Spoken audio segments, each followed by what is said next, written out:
ఈరోజు ఉదయమే మరి సోషల్ మీడియాలో ఫ్లాష్ అయింది. అక్కడ 28వ తారీఖు ఏలూరులో జరిగిన అంటే సుమారు 1000 మంది ప్రజలతో ఒక 3000 ఖాళీ కుర్చీలతో 1000 కూడా కాదు, ఎవరో లెక్కెట్టినోడు 730 అన్నాడు.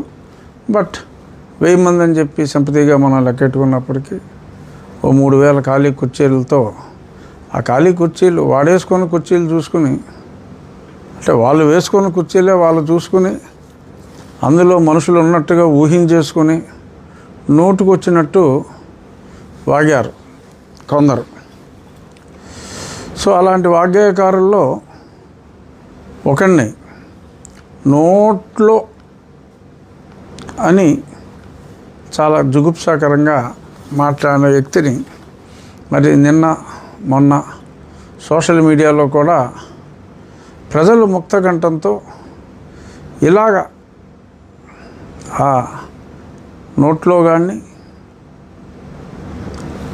నోట్లో ఉన్న నాలుకను పీకి కానుకలుగా ఇచ్చేవాడిని అంటే వాడు చాలా అతిగా పేలాడు.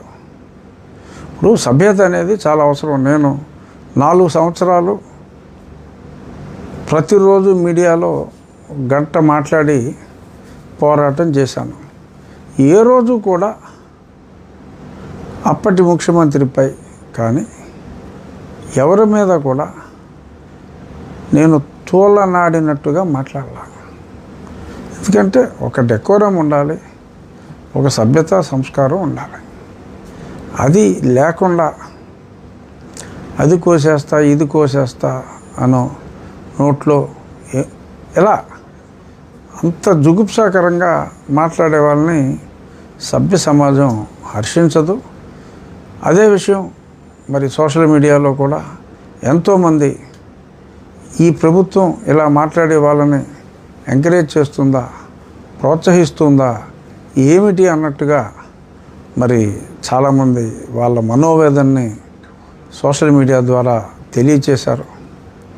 అలాగే పెద్దలు పవన్ కళ్యాణ్ గారి గురించే కాకుండా నా గురించి కూడా మాట్లాడిన మాటల మీద సోషల్ మీడియా చాలా మీడియా స్పందన ఎలా ఉన్నప్పటికీ ఇవాళ మీడియా అంటే సోషల్ మీడియాయే. సోషల్ మీడియా చాలా తీవ్రంగా స్పందించింది. మరి ఈరోజు ఉదయం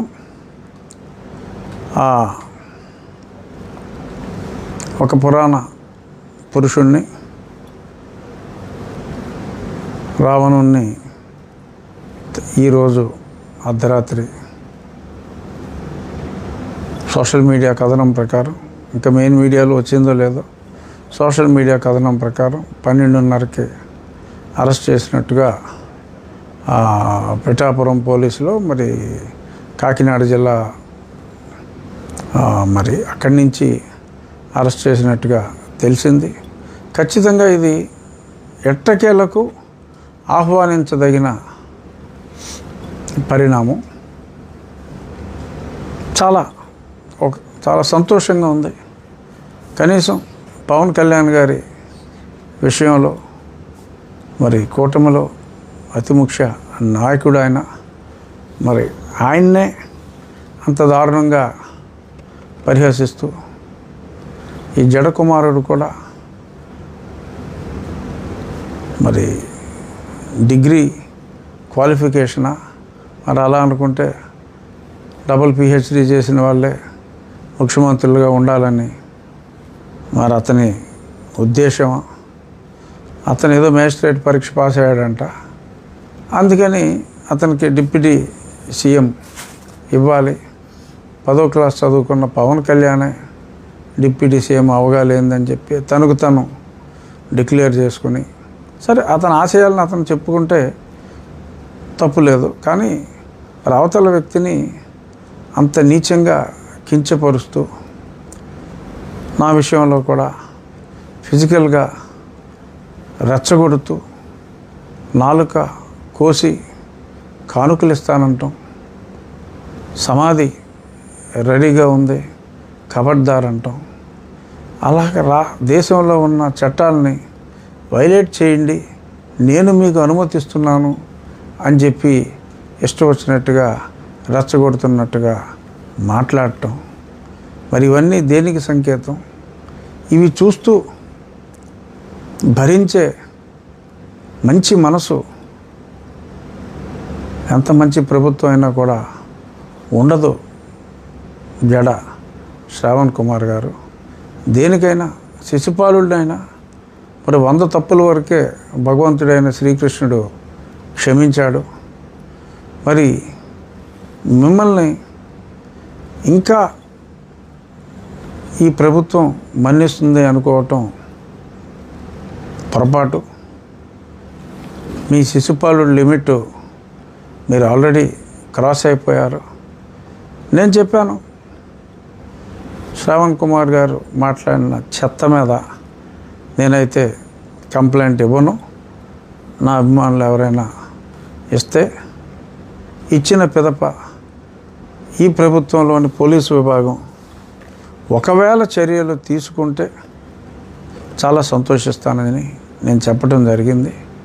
నాకున్న సమాచారం మేరకు నా నియోజకవర్గంలోనే కాకుండా సంఘటన ఏలూరులో జరిగింది కాబట్టి ఏలూరులో కూడా ఎవరో అక్కడ కంప్లైంట్ ఇచ్చినట్టుగా ఎఫ్ఐఆర్ అయినట్టుగా నాకు తెలిసింది. నా అభిమాని ఒక అతను నాకు ఫోన్ చేసి ఇలాగ సంఘటన ఇక్కడ జరిగింది కాబట్టి నేను ఇక్కడ కంప్లైంట్ ఇచ్చాను రాజుగారు, ఎఫ్ఐఆర్ అయింది అని చెప్పాడు ఆయన. ఈరోజు ఉదయం నాకు ఏలూరు నుంచి ఫోన్ చేసి మరి ఎఫ్ఐఆర్ కాపీ ఇంకా రాలేదు, అఫీషియల్గా న్యూస్ రావచ్చు. ఏదైనప్పటికీ మంచితనానికైనా ఒక హద్దు ఉంటుంది. ఆ మంచిని నీ వెనకాలయ్యో ఓట్లు ఉన్నాయని ఆ ఓట్లను చూపెట్టి యువతల వ్యక్తులు భయపడిపోతారని ఇష్టం వచ్చినట్టు వాగినప్పటికీ